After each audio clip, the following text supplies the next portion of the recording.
Can everybody hear me up there? We're good? All right. I see a lot of people are missing today, so we'll take attendance. How about that?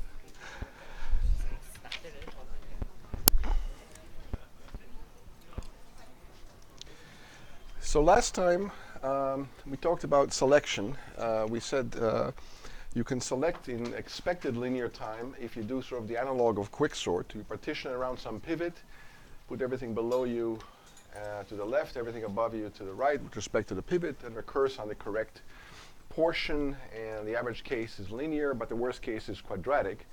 And then we gave a much more clever and sophisticated algorithm that does worst case linear.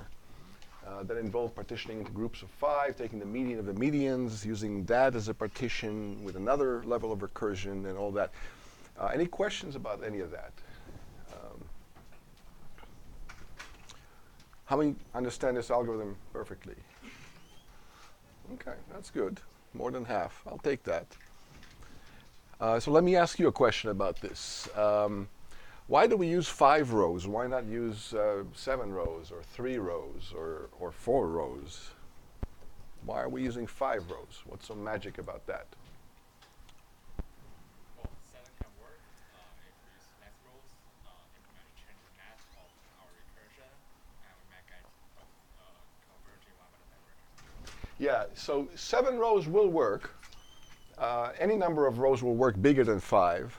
6 or even numbers, it will create a bit of an asymmetry because the median of 4 things, it's not clear, what it is exactly. If it's 5, it's always the middle guy, assuming they're all unique. So it's better to use an odd number for symmetry and disambiguity. And 7 would work. 3 won't quite work for the analysis. If you use 3 and you do the calculation, you'll see that you don't quite get to 30% in a way that enables you to make this recurrence analysis work to linear. You might get something super linear. So 3 doesn't quite work for the analysis so easily. It'll still work in practice, but the theoretical bound is not guaranteed. Also, we mentioned there's a very large constant in this, and as you can imagine, because it's double recursion. It's not just recursion one way, it's recursion 2 different ways, which each level gives rise to yet more recursion 2 different ways. And you're computing the mean over and over and over again of subsets that overlap. It's not unique subsets. How many understand that? Because you're doing the median of the medians, and then the median of the entire set using the median of the medians as a pivot, so the same elements get swept into the recursion over and over and over again at different levels, which is interesting. So we're doing a lot of extra work in some sense. Yeah. But it all works out, as we saw in the analysis. Any other questions about order statistics, sorting, median finding in linear time? Okay. And once you have a median finding algorithm in deterministic linear time, you can use it in many other things as a subroutine. For example, you can use it inside quicksort to pick the pivot inside quicksort being the median, and then it'll give you an even split, a lot like merge sort, and then you'll still be enjoying the fast expected time of quicksort, but you'll also gain the maximum worst case behavior of n log n of merge sort or any other n log n sort, yet you're still doing quicksort. You're just using this subroutine to get you the median. Now, that's theoretic. I'm not saying you should all rush to do that when you implement quicksort, simply because there's a large constant overhead in this kind of an algorithm, but it's very elegant, and it gives rise to a whole bunch of other algorithms that kind of work in a similar way with kind of multiple levels of recursion and surprising analysis that converges to linear or something very close to linear, even though intuitively you don't quite expect that after doing all this work. And we still don't know the exact bounds from linear for median finding in terms of the exact number of comparisons. That's still an open problem after all these decades, after 50 years of research. But we do know there's a series of results that kept pushing the upper bound and the lower bound on the exact number necessary for median finding in the worst case. And we know it's somewhere between 2 and 3, basically. We just don't know exactly where it lies. And if anybody can narrow that even further, that's probably a PhD thesis right there in theory. Okay, any questions about any of that? Yeah. That large constant overhead, so how much exactly is that number? Is that number also a function of n, or that large constant overhead is some just a number? Yeah, so that constant that we mentioned right here, it's an artifact of the notion that you keep running the median over some of the same elements over and over and over again, and it's double recursion. Every time you recurse, there's large constant overhead. The compiler always unrolls recursion into iteration, right? I mean, really, there's no such thing as recursion at the hardware level. It's all iteration. So in converting the recursion to iteration, the compiler has to allocate stack frames every time you make a call and copy some local variables and do some housekeeping work and allocate some frames for the for the call. And then on the way up from the recursion, he has to deallocate it, and the compiler has to make sure it's garbage collected or whatever, so it doesn't get out of hand. All that adds up in a constant overhead. And here it's even worse because it's double recursion. And there's a lot of work in between recursive steps. And I mean, even finding the median of 5 things is not completely trivial. It's a bunch of nested ifs, or maybe you run bubble sort on those 5 things, and that's yet more overhead. And anyway, there's a lot of sources here of constant overhead contribution to the overall runtime. But you can kind of optimize a lot of it. You'll still end up with some of it. And there's a threshold where this kicks in and gives you benefit, just like quicksort. Quicksort runs fast, that's why we call it quick sort, not slow sort. But the catch is, if you want to quick sort just a few things, like cards of a poker hand, don't use quick sort. Don't start recursing in the middle of a poker game. You'll probably never be invited to that poker game again. You shouldn't gamble anyway, but you get the idea. So quicksort only starts to accrue benefit for you when it's like 40, 50, 60 items or more. And that depends on the compiler, on the operating system, which language you use, how efficient you implement it. And then it kicks in pretty nicely. But for just a few dozen things, don't use quicksort. You're probably better off just using bubble sort if you just need to sort 10 or 20 or 30 things. So this linear median finding algorithm, the threshold is much higher. It probably won't kick in with its benefit until you have to find the median of, say, 1,000 things or 10,000 things even. Then it starts to be a lot better than if you just sorted it and picked the middle element to find the median or something. All right. So with all that, I think we're ready to start talking about computational geometry, which is a very rich area of very interesting problems that occur in many other sub-areas of computer science and are used as subroutines in applications and your GPS system and even your desktop when you move the mouse. There's always computational geometry happening all the time. So we'll talk about convex hulls and Voronoi diagrams. We'll talk about lower bounds for some of these problems, which tend to be n log n in 2 dimensions, the lower bounds. Nearest neighbors, triangulations, collinear subsets, all sorts of interesting things. And it's called computational geometry because the relationships are all kind of geometric in nature. The objects we're dealing with are points, squares, circles, planes, hyperplanes, spheres, cubes, geometric objects, like in a graphics environment, or whenever you have a graphical user interface, for example. So computational geometry is basically algorithmic geometry. Algorithms related to geometric relationships, or from the other direction, you could view it as geometry algorithmized. Geometry made implementable on a computer, like classical geometry, but now we're running algorithms to determine various relationships. So we'll get a couple of chapters from this book having to do with Voronoi diagrams and convex hulls. How many have seen this book before? It's on the Colab website, so if you haven't seen it, it's go there and fetch it. And we're only going to deal with a couple, subsets of a couple of chapters from this. We say, I don't expect you to read this whole book. Obviously, there's a lot of stuff in there. And also in the Corman book, there's a whole chapter or two on computational geometry also, convex hulls and, range queries and things like that. So look at the Corman book, somewhere in the later chapters. I'm not sure which chapter number it is, but it's towards the end of the book, maybe the last quarter of the book somewhere. But you already have enough background to read that. It's not like you got to read these kind of books in sequence, in order. It's Algorithms are algorithms. So computational geometry was founded by Michael Ian Shamus in the mid-70s. And with his PhD thesis, he single-handedly invented this whole field, basically, amazingly enough. It's very rare when that happens. When your PhD thesis creates a whole new sub-area of computer science, that's a good day. Actually, that's a good decade. So he did that, and now there's multiple conferences on it, dozens of different conferences and journals and proceedings dedicated to this topic, and probably tens of thousands of papers by now, maybe hundreds of thousands. So it's very fundamental in a number of areas, including graphics, computer gaming, computer-aided design of anything, circuits or blueprints or construction projects, motion planning in GPS systems or GIS, geographical information systems, like the kind of thing that you run Google Maps on and it navigates through the city for you. Computational geometry happens under the hood there in every instance, all the time, every time you use these kind of applications. So let me give you an example of some interesting problems from computational geometry. We'll start slow and then we'll pick up speed and get more sophisticated. So you have endpoints, and you can think about a point as a vector, right? They're interchangeable. And you allow some pre-processing, but the objective is once you have a bunch of points that are fixed, they don't move and they don't change,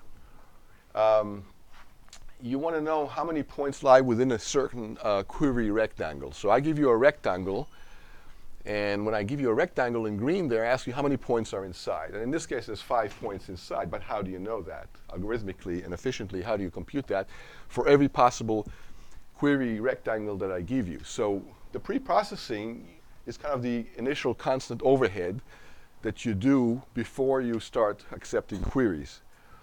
And the idea is that you only have to pre-process once, but you will get a lot of queries. And so the pre-processing doesn't have to be so efficient, but the queries are supposed to be very efficient. It's just like Google, right? Google creates this big database and kind of now it's fixed. And now everybody makes queries against it, and the queries better be fast. It doesn't matter if Google took like 6 months to index and pre-process the entire database. Queries should be fast. Of course, with the Google database, it also changes over time. Every day there's new URLs. In fact, every second new URLs are added. But here, for now, we'll assume that the points are fixed. So you can just pre-process them to your heart's content. So this triangle or this rectangle has only 1 point in it. This one has 0, and arbitrary rectangles. So how can you quickly determine the number of points in arbitrary rectangle? Let's assume you don't have to report the actual set of points in these rectangles. All you're asked to do is just give the count of how many there are. So it's a counting query, not a listing out query of every object inside. That's a little harder.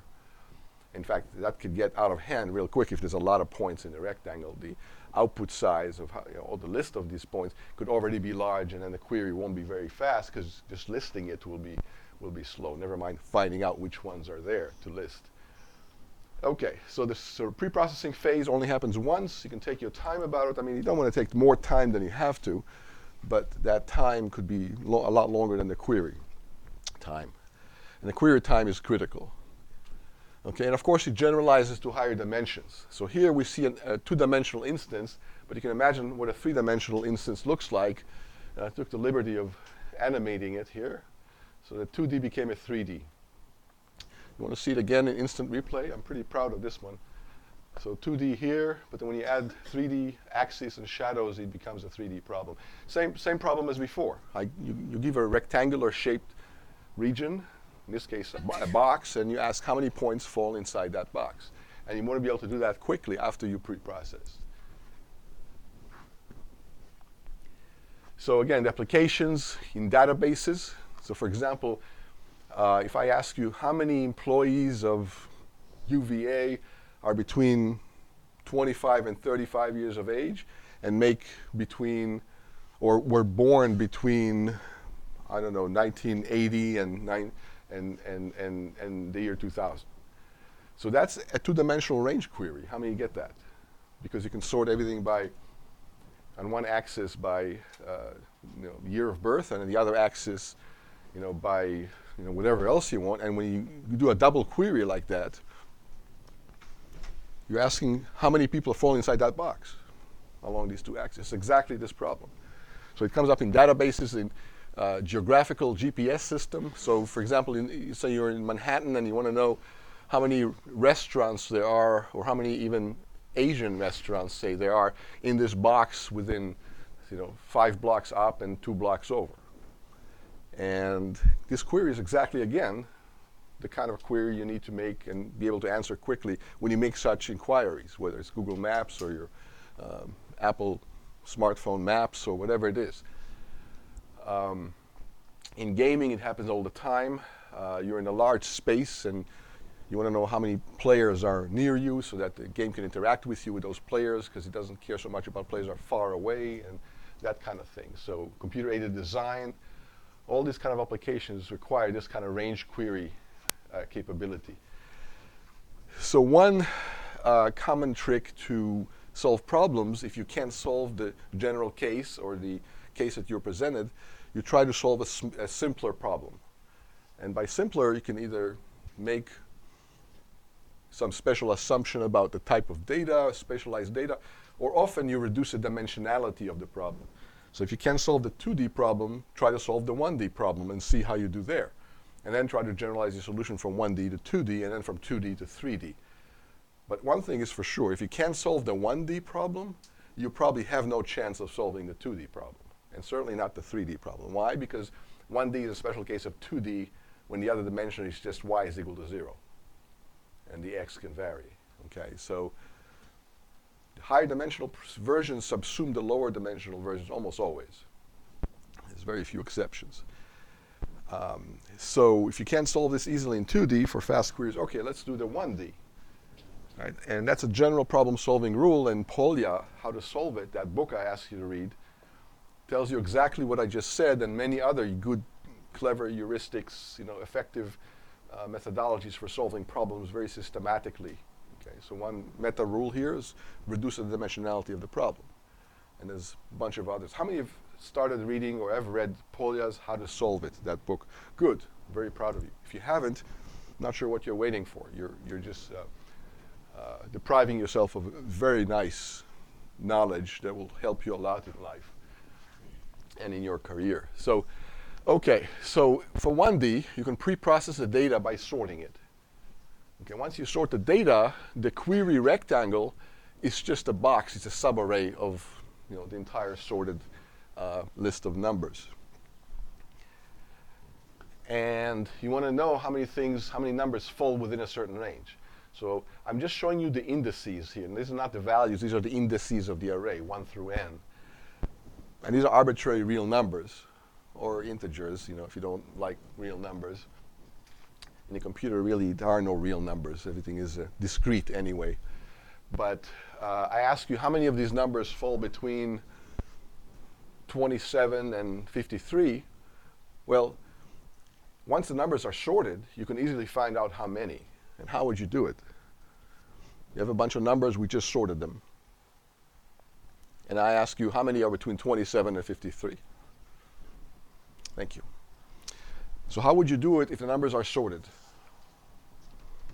Not a trick question, but silence won't solve it.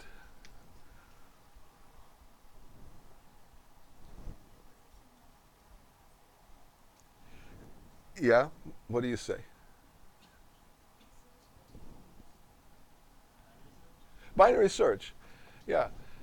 So we basically do a binary search on the values of the lower end of the query, in this case 27. Then you do binary search on, 53, and see which numbers in the array are closest to those two.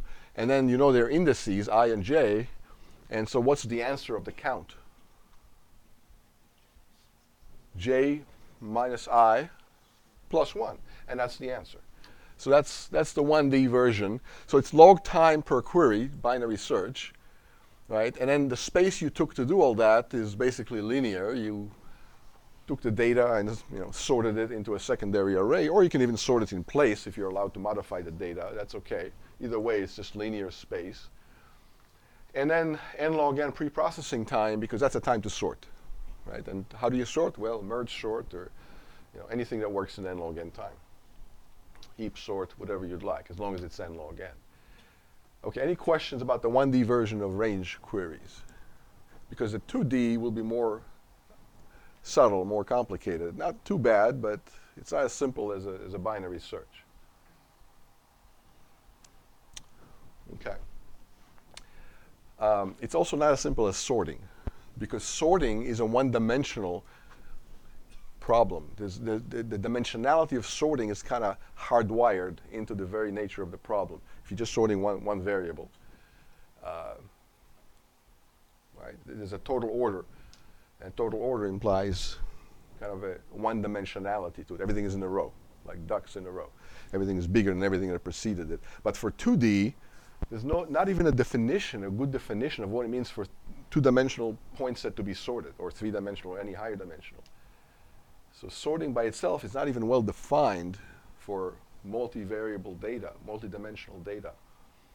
Never mind how to accomplish such a thing, even if it was defined exactly. So there's no total order. There's partial orders, right? But okay, but the same problem. You have a query rectangle, and you want to know how many points are inside. So we're trying to find out how many points are inside the green triangle. But in general, there's a lot of them, and it's tricky business. But let's say we knew how many points there are inside this purple rectangle, and separately we knew how many points inside the blue rectangle, and we also knew how many points are inside the yellow rectangle, and finally how many points inside this red rectangle. So there's 4 rectangles induced by this original green rectangle. How many can see that? They're completely well defined by the original green rectangle. All right, so again, in instant replay, the green rectangle sort of defines the purple one. That's just the green boundaries, but extended all the way to the origin, stretched out to the origin. So the lower left point of the green is stretched out to the origin, and you get the purple one. The blue one is the one at the origin that only touches the green on the left. The yellow one touches it on the bottom, right? And the red is from the origin to the lower left of the green. So any rectangle that floats around in the plane immediately induces these 4 other rectangles uniquely and in a well-defined manner. So let's say you were trying to find out the green, and you don't know the green, but you knew the purple. And let's say you also knew the yellow, which is this one. I'm kind of putting it in context for you. And then you also knew the blue count, how many points are inside the blue. And you knew how many points are inside the red.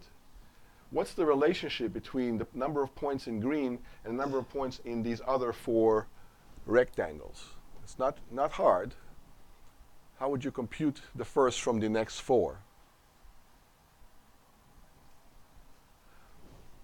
Yeah, so this would be minus that and minus that, but because you subtracted the lower portion in red twice, you got to add it back in once to get the correct count. Okay, so minus minus plus, and this is called the inclusion-exclusion principle, and for good reason. Once you exclude a couple of things, you got to re-include some things that were excluded more than once, and you got to account for that. And once you do it properly, you get the right count, and it's only 4 of them. And those are easy to compute in the original green, because you'll see in a minute that there's not too many possibilities for these 4 where they can lie. And anything else other than those 4 will be the same answer as one of those 4. And we'll see that in a minute, okay? So for example, if there's 9 in the purple and 4 in the yellow and 3 in the blue and 1 in the red, 9 minus 4 minus 3 plus 1 is 3, and that 3 is a correct count for the green rectangle. So it all works out. And more generally, when you have 2 sets A and B, and you have the intersection A intersect B, and these are arbitrary sets, but if you take the counts of A and B and also the count of A intersect B as a subset, the number of elements in A union B is the number of elements in A plus the number of elements in B minus the intersection. Because when you add A and B together, you're adding the intersection twice, so you got to subtract it once to get the right count. Okay, so that's inclusion-exclusion principle. It's not just about boxes or points in the plane. It's a general principle about sets of anything, actually. And by the way, this generalizes to more than 2 sets. How many can see how it would generalize to 3 sets? What do you think it would look like in 3 sets? A, B, and C. So the cardinality, the number of elements in A union B union C is what? The cardinality of A plus the cardinality of B plus the cardinality of C, then what? Minus all 3 intersections, plus, and so you got a minus and plus, and if there's more sets, you got a minus and plus and minus and plus, all the right portions that get subtracted more than once and then added, and if you added more than once, you got to subtract it again, and it gets a bit tricky, but it's a relatively fixed, predictable pattern as you take more and more sets. So this is a very general principle, not just for 2, but for larger numbers of sets. Okay, but it's called inclusion-exclusion in general. And Polya talks about it in his book, and he talks about a great many other things too.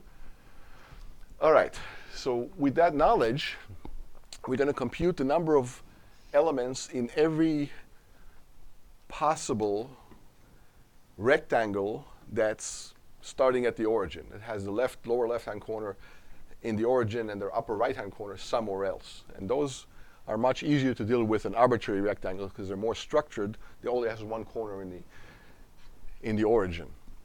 So let's say the number of points in this one is 6. But if you slightly extend it out, if you stretch out that rectangle to this slightly larger rectangle, and it doesn't touch any other points while you're stretching it, the number of points inside will remain a constant 6. How many can see that? Because it's not touching any other points. The only time when the count will change is that as you sweep it out to a larger size, stretch it, it'll touch or cross another point, either to the left, or either to the right, or upwards. And this rectangle also in green, slightly larger in the other direction, will also have 6. And the counts will only change if you hit another point. And so these critical lines past which, if you stretch out a rectangle with the lower left corner in the origin, there's only a discrete number of vertical and horizontal lines past which, if you sweep past them, the counts will change. But if you don't sweep past one of those lines, vertical or horizontal, the counts will not change. How many get that? Okay, it's pretty straightforward. It's not an algorithm yet, but it's an important insight, which will give us an algorithm. So if you want to know the count over here, you can do inclusion on all the other rectangles that are associated with this one. And the counts for all these other rectangles, you can pre-compute them. And you can pre-compute them reasonably straightforwardly. Okay, so these regions are defined by horizontal and vertical lines passing through each and every point of the set. These are the critical lines. If you're stretching something within such a region, but not crossing one of those blue boundaries, you're not changing the count of whatever rectangle is getting stretched to that region. So all you got to do is compute how many points there are in every rectangle that lays on these blue lines as boundaries. As the rectangle's boundaries lie on these blue lines, whose left bottommost corner touches the origin. And once you do that, you can do inclusion-exclusion with a little bit of binary searching. So let's see how that works. Let's say you want to find out the number of points in this green rectangle. So first we pre-compute number of points in every rectangle that it's rooted at the origin that hits those blue lines, either horizontally or vertically. So the counts are all zeros here, okay? But the count here for this rectangle here is 1 because you just swept past this first point. And the count is 1, 1, 1, 1, 1. And the count is the count from the lower row, plus, as you sweep to the right, any new points that you sweep past. Okay, so the count is still 1 and 1 here because these are 1s. But now you're going to sweep past these 2 points, and the count here will become 2. Okay, and it'll be 2, and then as you sweep past more points, the counts keep increasing. So as a sweeping line algorithm is a kind of a sweep of this two-dimensional matrix of values. You keep clicking up as you hit more and more points, and as you do, those counts keep increasing. And again, those counts all will represent the number of points in a rectangle whose upper right corner lies anywhere in this region, and its lower left corner is always the origin. Okay. So here we passed another couple of points, so the count now is 4 for any triangle whose upper right-hand corner is here, and so on and so on. And you just keep doing that. Now, how many of these counts will there be in total? How big is this data array that keeps track of all these counts in terms of the number of points? Number of points is n. There's n points.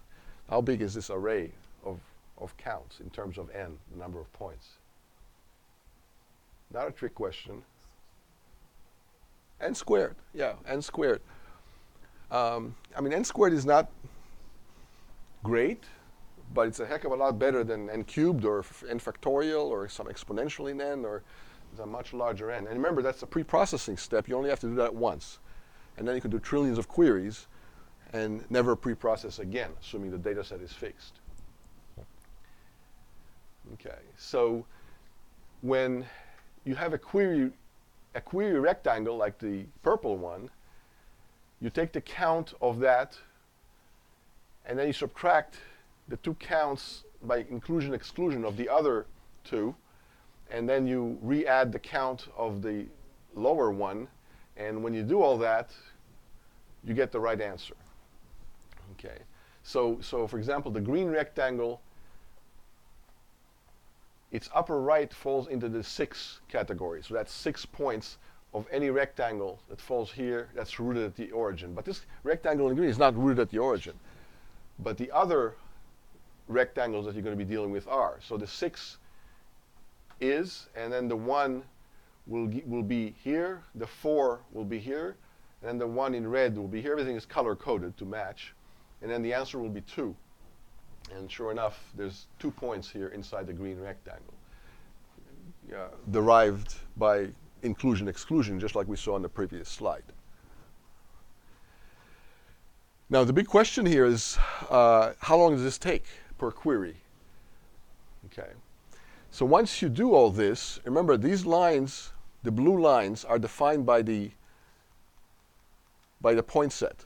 So let me just clear out the rest of the junk. So these blue lines are defined by the red points. It's basically horizontal lines through all the red points, and then vertical lines through all the red points. And then you basically, the array is sorted by these values.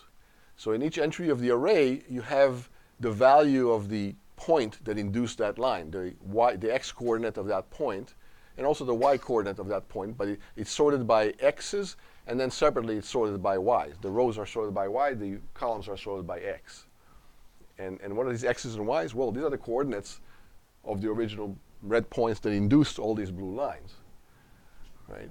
So now the array is nicely sorted independently by the x's and independently by the y's in terms of rows and columns respectively. And now you can do a binary search to figure out where in this array the corners of the green query rectangle falls into. And you can do that with a binary search in the x and separately in a binary search in the y in this big matrix. First you search the columns, then that will give you the x. Then you search the rows, that'll give you the y, and then you'll know which little sub-rectangle that corner falls into. And then you do it for all the other 4 corners. Then you do mutual exclusion, inclusion to do minus, minus, plus, like we saw in the previous slide. Do that arithmetic, and you get your answer. And all this is happening now in logarithmic time because the bottleneck here is the binary search. The arithmetic doesn't take hardly any time at all. It's constant overhead.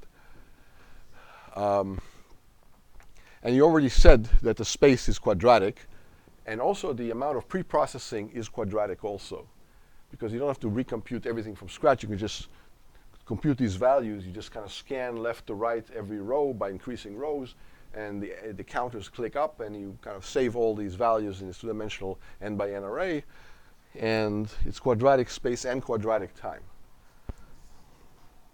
And the query time is logarithmic. How many understand all this?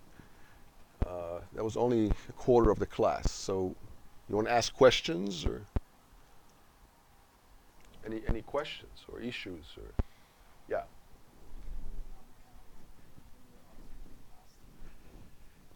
Yeah, so the counts,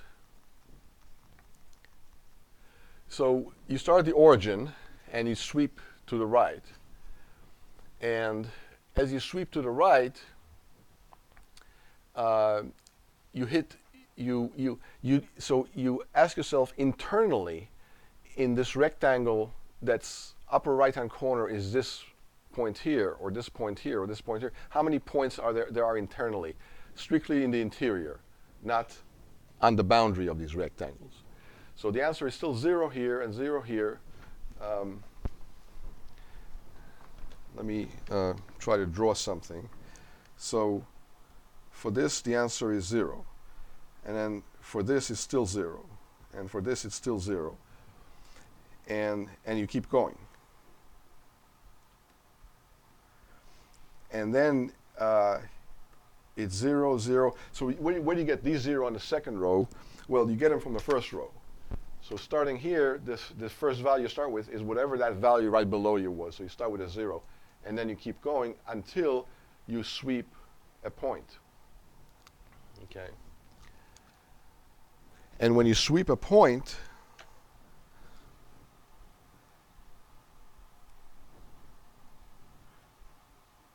so that's still 0, but now it's 1 because this point here was swept. And that's internal to this rectangle. I'm not sure how to switch colors on this thing, but and then you keep going, and as you keep going, you keep clicking up this counter. And how do you know you just swept the point, by the way?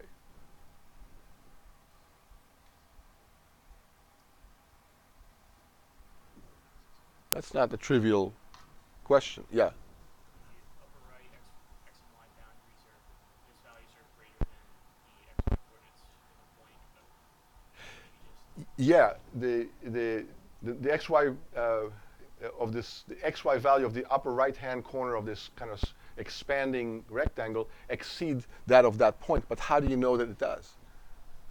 You have endpoints. So how do you make that check? I mean, you're going to go after each and every point to compare for every time you expand, then it'll be n cubed. Not in, do you know the coordinates of the points before you start? yeah, the points are given to you. They're fixed. That's part of the input. Right? Could you just find all points between two values of x, or so maybe this isn't answering the question, but I would just for the box I would look for all points with, say for x, x values between say a lower bound and an upper bound. Sure, but now you're talking about a binary search, and only after you sort the x coordinates of the points. So it'll give you an n squared log n pre-processing, right? How many see where this discussion is going? Okay. So what do you do? Yeah, so what you can do is you can sort all the points by x coordinate before you even start. How expensive is that? N log n. So compared to the n squared pre-processing time that we're going to spend, n log n is a freebie. So just do it. Take it. Sort them. Whenever you can sort something for free, yeah, chances are you should probably do it. Your life will be easier when you have to interact with that set if it's sorted. Not always, but you know, that should be kind of your knee-jerk reaction. Oh, I got n log n or more time? Well, okay, sort for free. And then move on and things will be easier. Okay, so sort all the points by x coordinate, and you have a sorted list by x. So as you sweep that line, you keep going up that list of x coordinates. And when you reach a point where the thing expanded, you know you just hit something because you check the y coordinates of everything that's up to that in the x coordinate. And if the y is within that box, you know you just swept the point and you need to click it up. Okay? And you just keep going. So moving down a sorted list from one end to the other and sweeping it once is just linear time. But to process a whole row is linear time anyway. So you're not being inefficient, you're just being exhaustive. And it works, and you're not losing any more time than the allotted time you have for pre-processing anyway, which is n squared in this case. Because even the array is size of n squared. Just initializing it takes n squared time. So you might as well give yourself this leeway with an n squared time and kind of do it systematically by kind of sweeping up in the x coordinates, and eventually you'll see you swept something. And then when you start the second row, you take that list from scratch again and start scanning it from the beginning towards the end again and again and again, once per row. And that list is n long. Okay. So basically that will get you the pre-processing in quadratic time. You maybe think about it kind of offline a little bit, convince yourself that it works. Read the description of this in the Shamus book, which I think is chapter 2 probably, and that'll give you, a reinforcing kind of exposition of this, and without the beautiful graphics, but in other words, in different kind of language, and maybe that'll shed some more light in your mind on how these things interact. Yeah. Are we counting lines or counting dots on the green line inside the green box? Let's just say the count is internal to the box, not on the boundary. So if you want on the boundary, you can always increase the box size by epsilon in every direction, and then all the boundary points will become internal. So you can always pull that trick, increase the size by epsilon in every direction. Yeah. On the horizontal and vertical lines, they pass to a point, right? The blue lines. Yeah. So, but there is a line that does not pass to any point. So why is that even the second vertical line from the left? This one here? No, from the left. Oh, from the left. This one here? Yeah. Oh, it passes. I thought there was a point. Let's see. Did I have an extra line here? Oh, okay. Maybe it's an extra line. Oh, I think you just discovered a typo. There's no point that corresponds to that. So this second vertical line from the left shouldn't be there. Extra credit right there. You got me. I was wrong. Some of our politicians should admit when they're wrong, but that's asking for a lot. But anyway, I was wrong. I'll give you extra credit. Thank you. Great. Now that you mention it, does this hurt that there's this extra line there? Not really. But if there's too many extra lines, it'll start increasing the complexity unnecessarily. So in terms of the time complexity, it doesn't change the correctness of the method. But you're right, it might as well not be there, and we won't be worse off for that. Okay, excellent. I'm glad you're thinking about it, so that's good. What else? Any other questions? So this works pretty nicely. Soon we'll see how to do more general range queries and point location queries, and things will get more esoteric than this. But here, it's pretty well behaved. Mostly because these are rectangles. And not just rectangles, rectilinear rectangles. Rectangles with sides parallel to the axes. Now, if the rectangles were skewed, all bets are off. You have to start worrying about what happens then. But for now, it works pretty nicely. So logarithmic time per query, that's about as good as it gets. You can't do general queries in better than log time, almost ever. Unless it's a very specialized kind of situation. In information theoretically, log time is kind of the minimum entropy. Log is sort of the minimum entropy necessary to distinguish n things. If you think about it in information theoretic kind of terms, but if you don't know what I just said, don't worry about it. Just read a little bit about information theory, and you'll see what I'm saying. Now, the space and the preprocessing are both quadratic. It turns out that with a lot more effort, you can do better than that. So, by the way, the naive method, if I give you a query rectangle and there's no preprocessing allowed, and I ask you how many points of this set are inside, there's no easier way to do it other than look at each and every point, and for each and every point, test whether it's inside or outside that rectangle. That's a constant time check. But after linear time, you'll know which ones are in, which ones are out of that query rectangle. And so you're not using any pre-processing time. You're not using any space to pre-process anything, but the queries are long. They're linear time, not logarithmic. And by the way, the relationship between logarithmic and linear is an exponential relationship. How many understand that? I mean, right? 2 to the log n is n, by definition of the log. Right? So don't underestimate how quick the log is or how slow linear is compared to the log. They're exponentially far apart. So it's not just a little bit of savings, it's a huge savings. Okay. So the clever method we saw in the previous slide, the pre-processing time and the space rose from constant to quadratic, but the query time dropped from linear to log, and that's an exponential improvement. And that's really good, especially if the input doesn't change much and you have a lot of queries coming down, like Google does, or almost any website or application.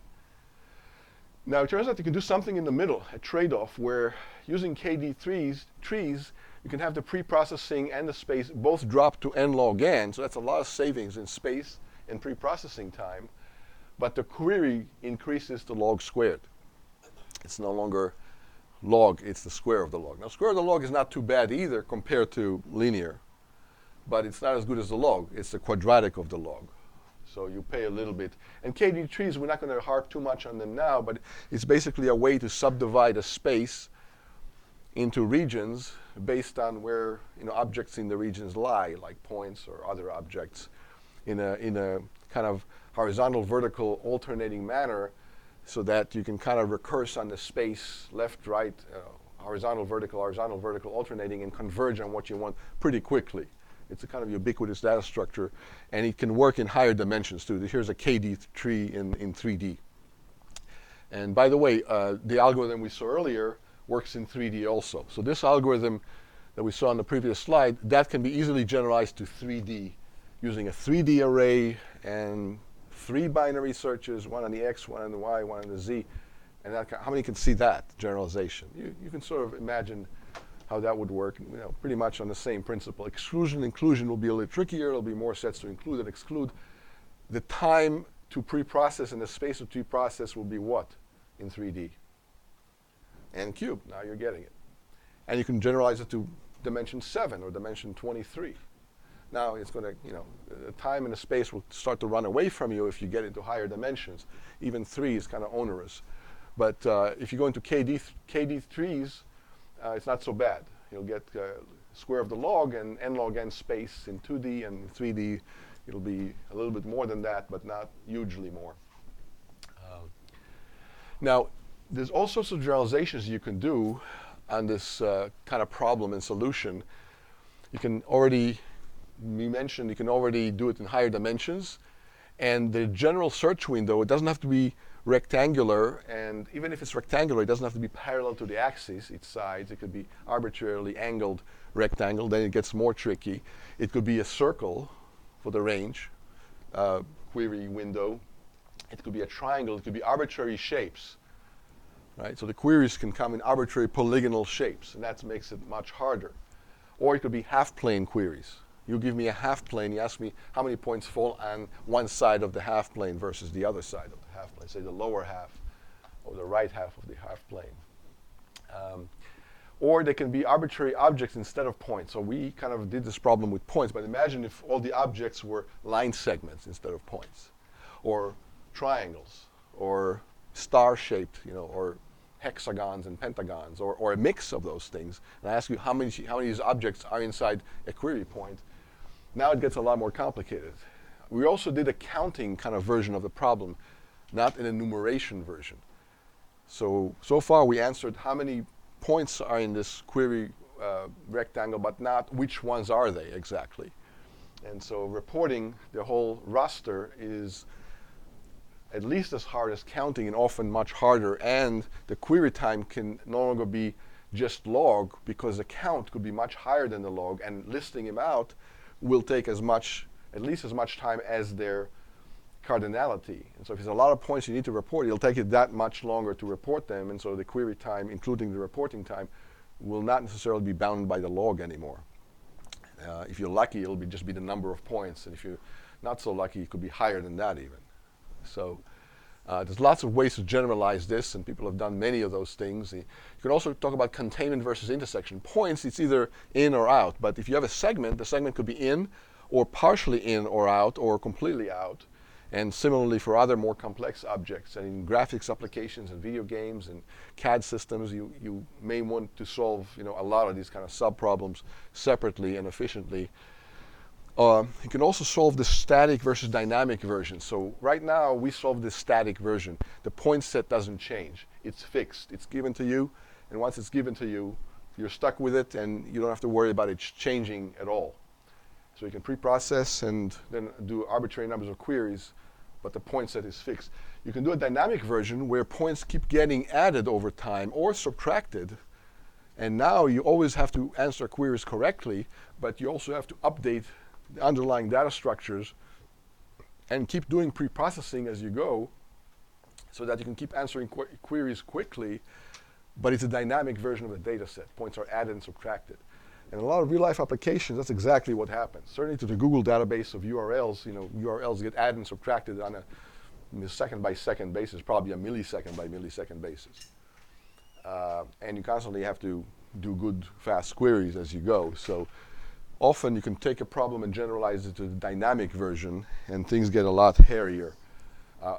In most cases, the dynamic version completely subsumes the static version, right? Because in the dynamic version, things may change, but they don't have to change. And if they don't change, you got a static version, which solves the original, easier version of the problem. Then there's online and offline versions, and you can get into all sorts of generalizations of this kind of problem. So we just did a basic version where the objects are points, nothing more complicated than that, and the query rectangles, the query regions are rectangles, not anything more esoteric than that. But you can imagine how we would start generalizing in all sorts of dimensions. And you can have combinations of these. You can have a four-dimensional where the objects are arbitrary polygons, or polytopes, I guess, in higher dimension. And then it could be dynamic on top of that. And you want to separate intersections from containments, and on and on and on. You can have a combination of these variations together, and then you get more and more complicated scenarios. But people have looked at hundreds of these kind of types of problems and variations and over the decades, and I just showed you here the most basic version. In the Shamus book, there's a little bit more complicated versions, and if you want to see really interesting versions, weird versions, then you can go to the literature of computational geometry, and you'll see plenty of that. So speaking of polygons, let's talk about polygons. So a polygon is a closed sequence of vertices like that, where the last connects to the first. And a simple polygon has no self-intersections, because polygons can intersect themselves, and then they're not simple. It has an interior and exterior. It can be convex and non-convex. And the interior-exterior it's kind of intuitively obvious what's in and what's out of a closed simple polygon, non-self-intersecting polygon, but it's actually not a trivial matter. In mathematics, it's something called the Jordan curve theorem. And basically it says a simple polygon partitions the plane into three regions: the interior of the polygon, the exterior of the polygon, and the boundary of the polygon itself. And it's not just about polygons, it's arbitrary closed curves, simple closed curves. They can be parabolas or ellipses or sinusoidal kind of shaped closed curves. And it's actually not easy to prove this. And one of the reasons it's not easy to prove this theorem, simple though it may seem, what can be simpler than, there's an outside, there's an inside, and the actual boundary of the figure? Well, there are manifolds where that's not true, actually. So if the polygon is on a Mobius strip, or on a projective plane, or on a Klein bottle, and these are weirder manifolds, surfaces, than just a sphere or plane, that theorem is not even true. There's no exterior and interior necessarily on a Klein bottle and on a projective plane and things like Mobius strips. And Mobius strips only have one side and one surface. If you don't believe me, construct one from paper and try to paint it on both sides. You'll see that the paints clash. Anyway, if you're not sure what all this means, maybe read about it. Don't worry about it too much, but I just want to bring it to your attention. Anyway, a convex polygon is a polygon contains all of its pairwise segments made of vertices. So another way to think about it equivalently is it's the intersection of the half planes that the different sides of the polygon define. If you take a half plane and put it on every side of the polygon, take all these half planes together, the intersection of all of them is the polygon itself, it's in the interior of the polygon itself. There's a lot of equivalent definitions of convexity. You can also think about it as a linear combination of all of its vertices, any linear combination. Right? A polytope is just a high-dimensional polygon, like a cube, right? Or one of those, other platonic solids, icosahedron, dodecahedron, octahedron, or any other more complicated shape. Okay, and computational geometry deals with all of them. That's one of the platonic solids right there. There's 5 of them in 2 dimensions. I think in 3 dimensions, I think in 4 dimensions there's probably 7. Somebody should check me on that. This is a tesseract. This is the shadow of a tesseract rotating in 4D. A tesseract is just a 4-dimensional cube. How many heard of tesseracts or 4-dimensional cubes? Okay, if you haven't, don't worry about it, but there's very interesting properties of these objects. And here we see a 2-dimensional shadow of a 3-dimensional, a 2-dimensional projection of a 3-dimensional shadow of a 4-dimensional cube. Your shadow is always one less dimension than you. So, if you stand in front of a light source, your shadow will be flat on the floor, 2-dimensional, because you are 3-dimensional. If you have a 4-dimensional object and a light source, your shadow will be 3-dimensional, not 2. So the shadow of a tesseract is 3-dimensional, and this is a 2-dimensional projection onto the screen of a 3-dimensional shadow of a 4-dimensional object. That's one way to visualize it. It looks all kind of squishy, but it's a rigid object. Okay. Anyway, how many have read Flatland, the novel Flatland, or heard about Flatland? Okay, if you haven't, it's another thing you may want to look into. It's a beautiful discussion of dimensionality. Couch is kind of almost like a children's book, but it's very subtle and interesting. Okay, but I digress. So point location inside polygons. So you have a polygon, and you want to tell if the point is inside or outside. Now visually it's obvious, but algorithmically it's not so obvious, because I give you the polygon as a sequence of points around its exterior, around its boundary, and then I give you a query point, and how do you begin to determine whether it's inside or outside that polygon? And you want to do it fast, obviously. You want to do it reasonably quickly. Now, if it's a one-shot problem without pre-processing, there's several things you can do, right? Basically, you cast a ray out, beginning at that point, out to infinity, and then ask yourself, how many times does that intersect the polygon? And if it's inside the polygon, when you cast out that ray, it'll only intersect an odd number of times if it's inside, but an even number of times if it's outside, potentially 0. And there's a few other exceptions. There's a few kind of boundary cases to that I'm going to point out. But the polygons could be arbitrarily dimensional. It's easier if they're convex, right? There's certain tricks you can do. Convexity is your friend, basically. If you have a situation where objects are convex, there's things you can leverage, properties you can leverage to your advantage algorithmically and even mathematically that you can't really leverage or benefit from if the objects are not convex. Convexity is your friend, usually. There's lots and lots of applications of these point location queries. Whenever you click the mouse on your screen, the operating system needs to know which window you clicked on. And each window, usually, windows are rectangular, but they don't have to be. Operating systems can have arbitrarily shaped windows. How many knew that? Usually, they're nice and rectangular, because that's the typical case. But windows could be elliptical, or they can be arbitrarily polygonal. And when you click on something, then the system needs to know which window you clicked on. It's not a trivial operation, actually. That by itself is computational geometry happening right there under the hood whenever you click on your screen, whether you realize it or not. In GPS systems, we already said this, happens all the time. You want to know where you are, and the boundaries of the states of the United States, you can model them as polygons, complicated big polygons, and just knowing which state you're in is one of those queries again. Which polygon are you in? Are you inside Virginia or outside Virginia? Never mind exactly where outside, but These are all point location problems, right? In motion planning, in computer-aided design, in graphics, in gaming, there's lots and lots of these point location problems that you need to solve. And so the question is, how do you do it efficiently? So by the Jordan curve theorem, there's interior, exterior to every polygon, every simple closed curve, in fact. So you can ray cast. Basically, you start at the point that you're given, and you shoot a ray out to infinity and ask yourself, how many times does it intersect the blue polygon? And if you're inside, it'll intersect it once if it's convex, or 0 times if you're outside, or twice if you're outside, shooting towards the polygon itself. It'll intersect it twice before going off to infinity. So 0 and 2 means you're outside. If it's only once, it means you're inside. And there's a couple of special cases I'll bring to your attention in a minute. It's not quite that simple, but that's the general idea in most of the cases. How many get that? Okay, so it's an even-odd kind of situation, argument.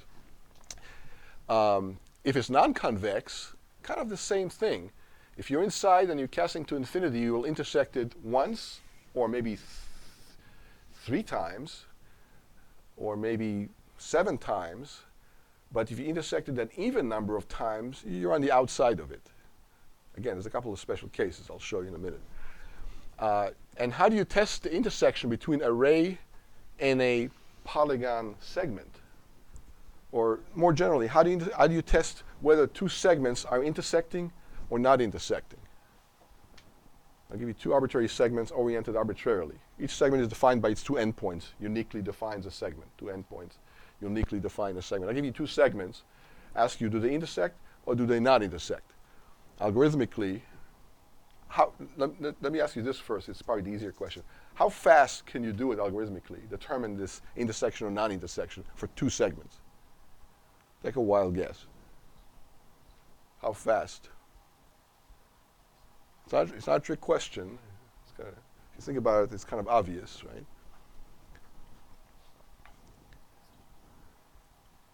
Is it n, log n, n squared? It's kind of all of the above, because n is equal to what? To 2. So how do you do it? How do you test for intersection?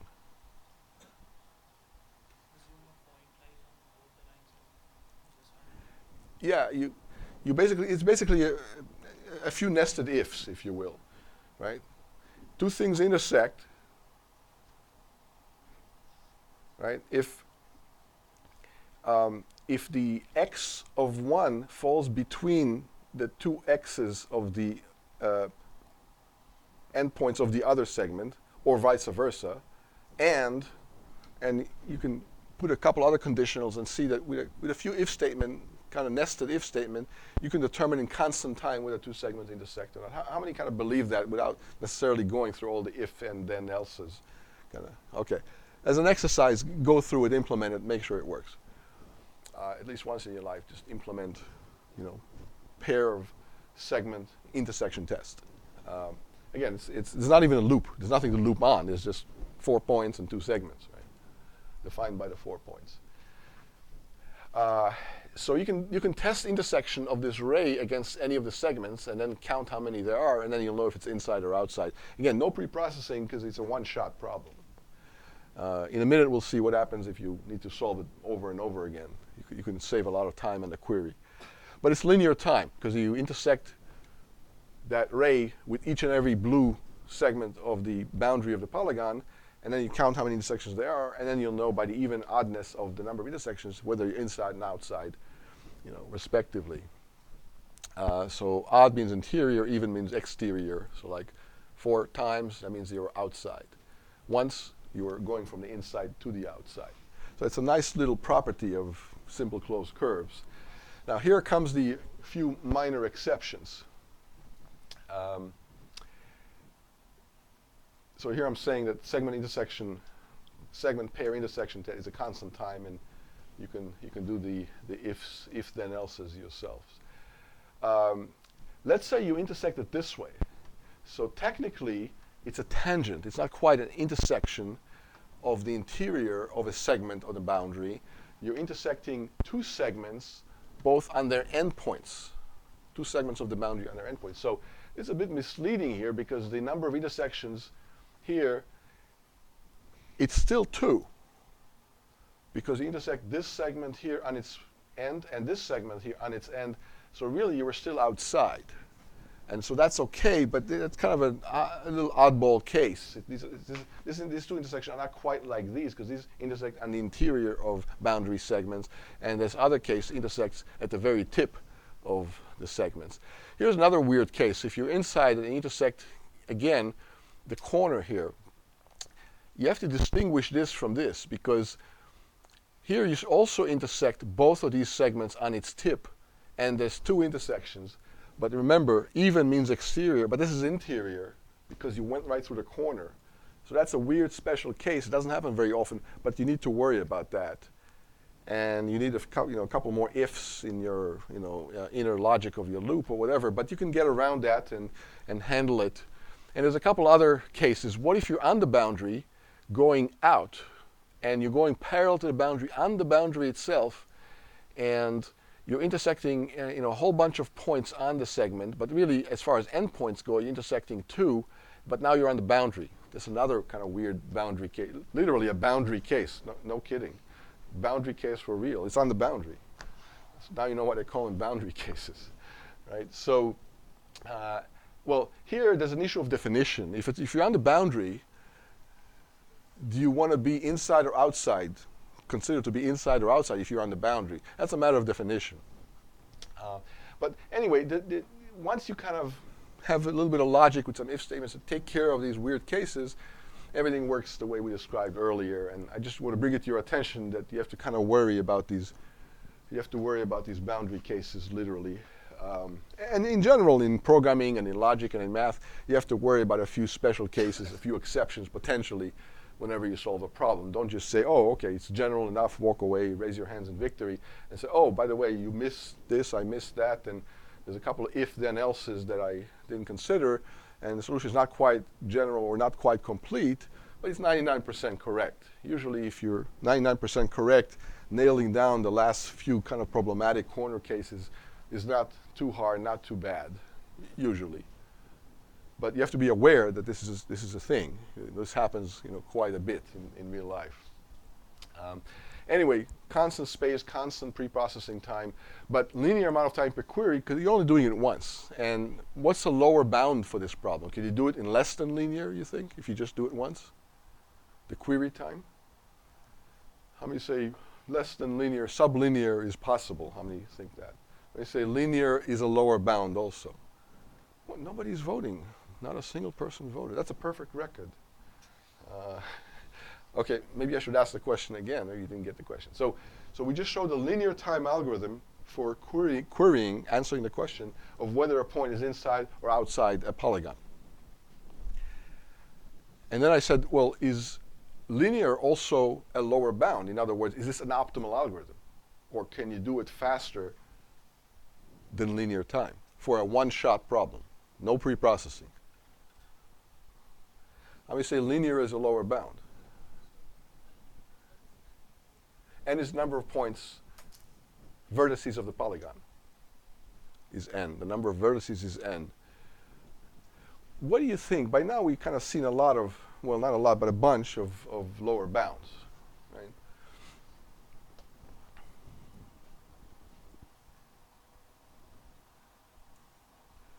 So intuitively, I'm not asking for a proof right this second, but intuitively, do you think n is a lower bound on the one-shot problem? How many say, yeah, n is a lower bound? Yeah, we're getting there. Now you're getting it. N is a lower bound. Why? Intuitively, why? Not necessarily a mathematically rigorous proof, but intuitively, why is n a lower bound? Yeah. You got to look at every point, because if you don't look at some point, what could happen? Yeah. You don't know if that point is like 2 miles down the road or right there next to the point of the query, and both situations will completely change the answer, right? If the query is here and this point here would be stretched all the way down here, this point will fall inside instead of outside. But if you answer the question without looking at that point that could have been stretched somewhere that completely would change the sense of the answer, you can't possibly be always right. because you don't know which way it would have gone in general. How many understand this?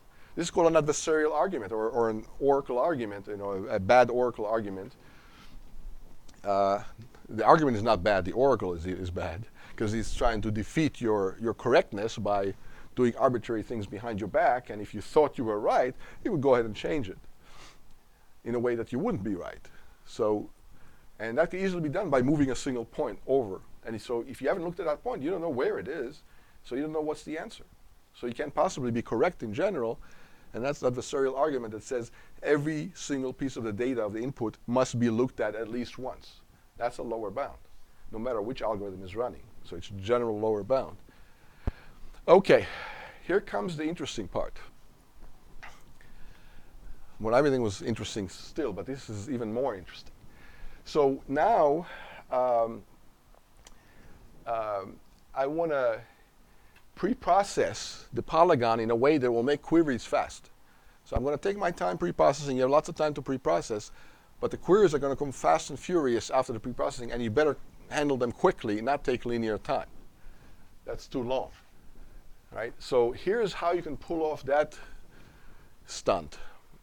You can pick a point inside the polygon and partition it into triangles like a pizza pie, right? So these are the slices, and so you pick an interior point. Any interior point would do, and you can partition it into triangles like that. Any convex polygon.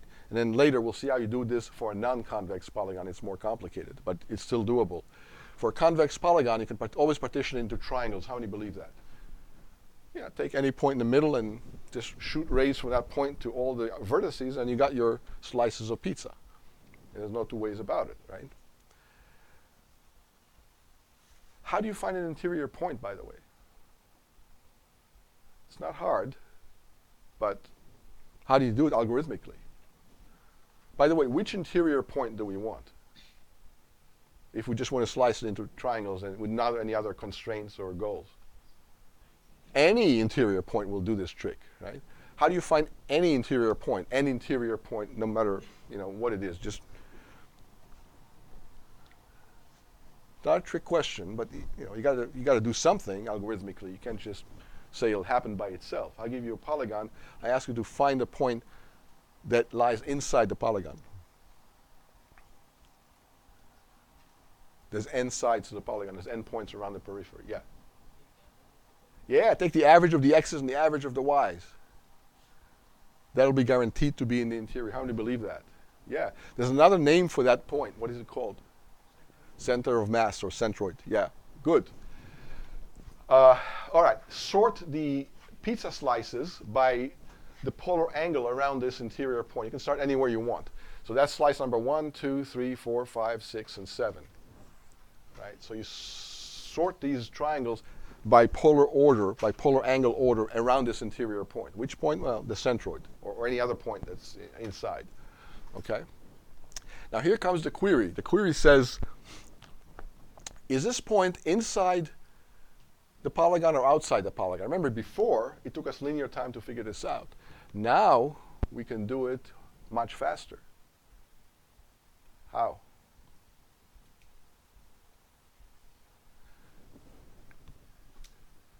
Compute the angle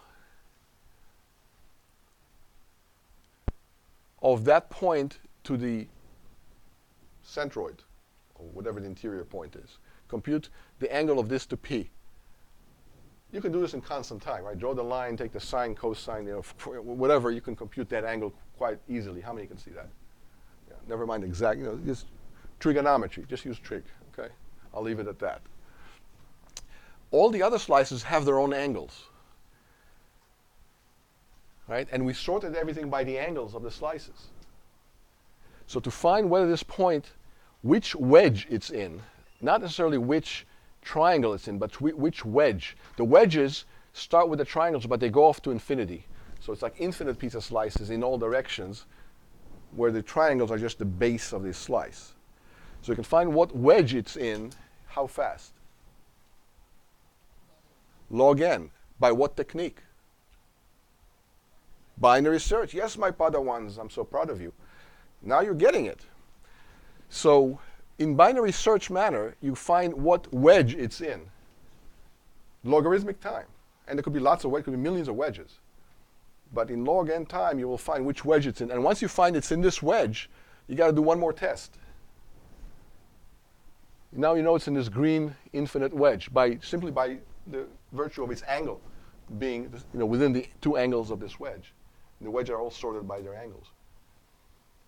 So what's the next test you got to do? Find out if it's inside this triangle or outside that triangle. They'll tell you if it's inside the polygon or outside that polygon. How quickly can you do this test? I'll give you a point in a triangle, ask you, is it inside or outside that triangle? How fast can you do that? Constant time. How? I'll leave that up to you. It's just a few if statements. It's like 9-segment intersection. It's just a little bit different. One easy way to do it, take all three sides of the triangle, consider them as half planes.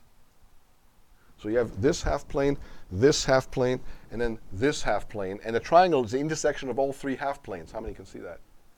So just make sure that point is on the correct side of each of the three half planes. And if it is, it's inside the triangle defined by the three half planes. How many get that? So that's an easy way to test. There's other ways to test as well. So what does this give us? With some pre-processing, we can tell if a point is inside or outside a given convex polygon in logarithmic time per query. And it's based on binary search. And it presumes we did the pre-processing of sorting everything by the polar angle. And how long does it take to do the pre-processing? N log n. By what method? Sorting. Good. See? Now you're using all the other algorithms we went on for the first few weeks of the course. Now you're using them as subroutines. Sorting and pre-processing and all that stuff are being very handily used as subroutines in solving larger and larger problems. The space is linear because you got to store all these wedges or triangles, if you will. But in n log n pre-processing, you can answer queries quickly in logarithmic time. Remember, the previous version of the problem, it's a one-shot. There was no pre-processing. Pre-processing was a constant or zero. But the query time was linear, and that was terrible. If you want to only do it once, it's not so bad. But if you're going to do it over and over and over again, you don't want to have to do it from scratch every time. You want a pre-process which amortizes all the work for all the queries, and then you can answer queries quickly. Right? That's why phone books are sorted by name. Think about it. It's an obvious statement, but it's also subtle. Somebody did the pre-processing, like the phone company. I don't even know if they use phone books. Have you actually seen a phone book in your life? Okay, good. So we're not that far gone yet from paper books and things like that. But it's sorted by name. Why? Because you want to do queries quickly. So you want to look up something alphabetically, and when you look something up, you're doing a binary search. How many understand that? In a phone book or even in your own textbook. You want to go to page number 175, you're doing a binary search on the page numbers. Otherwise, you'll be sitting there a whole lot longer time to find page 175 by going 1, 2, 3, 4, 5, no, 170, no, okay, 6, 7, 8. No, that's not how you search a book. You're doing binary search because there's pre-processing already done for you. Okay, so let me say a caveat here. There's always kind of catches occasionally. Numerical precision here matters. We start computing sines and cosines, and these points become real numbers, and inverse tangents to compute triangles and stuff. You don't have to do all that, but if you do, you have to realize that a point can be very close to a boundary or to a vertex. And because of numerical imprecision, you may get the wrong answer by a slight delta drift from the right answer because you're using real numbers. And when you're doing arithmetic on real numbers, errors tend to compound, and if you're not careful, they'll get away from you. How many understand that motif or notion? Okay, just be careful. Okay, there's a way to do computational geometry that avoids all of that. It gets very tricky and esoteric, but there's ways to do it to completely avoid round-off errors and imprecision derived from arithmetic on real numbers. It's just a lot more overhead, and we won't get into it here. But I'm just bringing it to your attention so you don't rush ahead. And just remember that mathematically, if you square the square root of 2, mathematically, What is the answer if you square the square root of 2? 2. Numerically on the computer, what is the answer? 1.9999995 or whatever it is. Okay, just keep that in mind. I know it's obvious when you hear it, but often you get snagged on it when you program in the large in real life. Now, just to finish this off, the wedge before, the point inside created these wedges. Which point inside did we have to use to make all this system work, this whole algorithm work correctly? Which point inside did we use? The centroid. Did we have to use a centroid? No. Could we have used other points? Yes. Could we have used one of the vertices of the actual polygon as the point inside? Could we have used this point to create all these wedges? How many say, yeah, that would work too? Now you're getting it. So don't even worry about centroid. Just pick one of the points of the exterior or of the boundary and use that, and then you'll get pretty much the same algorithm with the same answer. Same polar angle, you sort it by polar angle, do binary search on the angle of the interior point, and there you go. So you don't even have to find the centroid. I just want to bring it to your attention. Once you have an algorithm that's kind of reasonably general and interesting and robust, then you can make all sorts of variations and you get the exact same thing. Let me ask you another question. Could you use a point completely on the outside to do the slices? You could. It'll maybe complicate things a little bit, but you could still do that even. It doesn't even have to be inside this point creating the wedges. Okay? And next time we're going to generalize this to arbitrary non-convex polygons, and they'll get even more dicey. Okay, any last minute questions? All right, we'll see you around.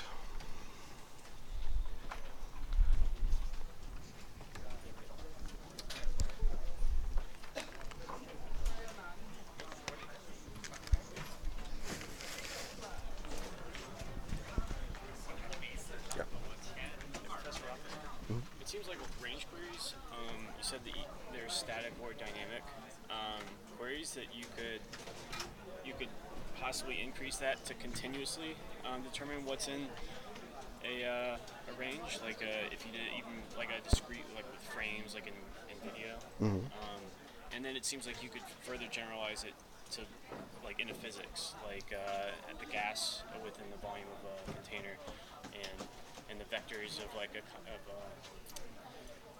what's it called? Fluid dynamics. Mm-hmm.